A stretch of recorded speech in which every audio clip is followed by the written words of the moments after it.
Kwamba spirit inakuwa kubwa kwa sababu unatokana na kitu ambacho unakipenda, yani music ambayo unaisikiliza. Kwa sababu kumbuka kuna mwalimu mmoja alikuwa anatufundisha, anatuambia kwamba unapokuwa wakati wa mechi unakaribia, mchezaji unatakiwa unasikiliza nyimbo au alarm zile ambazo hazijawekwa maneno, yani kwamba zinapigwa beat. Anasema inakuongezea morali, pia inakutoa hata ule wasiwasi wa mechi. Ndio maana wachezaji wengi wanapenda kuwa wanasikiliza music. Kwa hiyo ni kama utamaduni kwa mchezaji vile kwamba kama utamaduni, kwa sababu katika kila kazi unaoifanya kuna kitu ambacho kinakuwa ni kidogo kwa mtu akikiona, lakini kinakuwa kikubwa kwako wewe binafsi ambao kinakuhusu. Kwa hiyo kama inakuwa ni kama utamaduni wetu. Ndio maana wachezaji wengi wanapenda kusikiliza vile. Sasa labda kwenye upande wa mitindo, kwa sababu wachezaji siku hizi wananyuka sana my brother.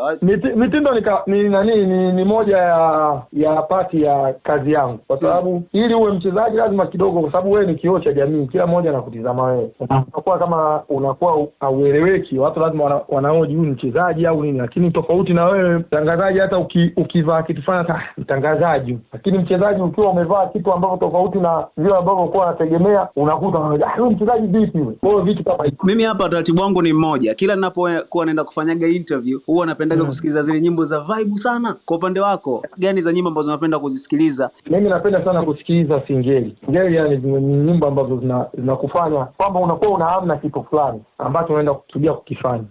Kama mimi napenda sana kusikiliza singeli. Wachezaji wanavaa headphone si kwa sababu ni show wala nini, hapana, ni kwa sababu ya concentrate tu. Ndio, na kile kitu ambacho unaenda kukifanya. Ndio maana unakuta mara nyingi wanavaa utaratibu huko hadi Ulaya, kwa sababu hivi vitu watu wakubwa ambao wanasema kwamba mchezaji kwa anasikiliza nyimbo fulani, unakuwa mara nyingi madokta watokea huko.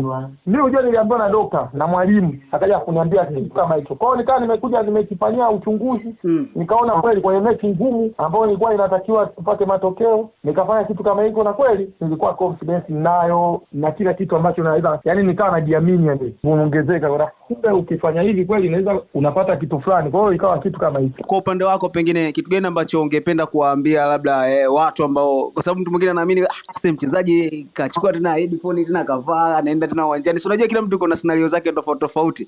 Ndio anamaanisha. Kwa upande wako kitu gani ambacho pengine ungependa kuwaambia labda? Yaani ujue vitu kama hivyo kumwaminisha mtu lazima yeye mwenyewe afanyie research. Kwa hiyo yani hata nikisema nawaambia kwamba kuna jambo hili, kwa sababu sasa hivi Tanzania watu wamekuwa wajuaji wengi. Kwa hiyo sasa hata ukiwaambia inakuwa haina maana. Mimi nitaendelea kuwaambia hivyo kwamba inaniongezea mimi morali, inaniongezea mimi lile jambo langu na kusudia kwenda kulifanya na kuwa nalifanya kwa nguvu, na inaniondolea mimi pia hata wasiwasi, kwa sababu kuna mechi zinakuwa ni ngumu, kuna wasiwasi nazo. Unaweza kutogea kisa hata kidogo? Kisa kidogo tu.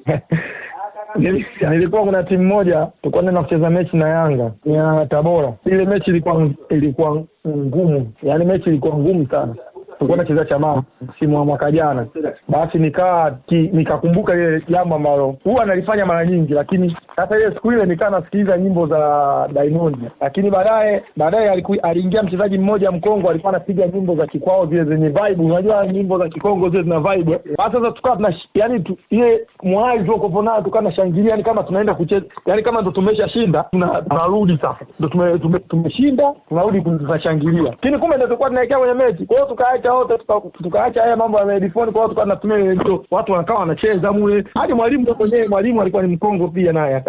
Sasa leo na furaha sana. Tumefika kwa nyumbani akatuambia leo mna furaha sana, tunaenda kushinda. Na kweli tusaidia tukashinda ile mechi goli 3-1. Kwa hiyo hiko ndio kitu ambacho nakumbuka mpaka leo. Sawa bwana Masalanga, pengine kitu kingine chochote cha mwisho kwenye unaweza ukashare na sisi kutokana na hiki ambacho tumekizungumza hapa? Sasa hivi tuko tunajiandaa katika mashindano ya AFCON. Kwa hiyo mnaendelea kutuombea.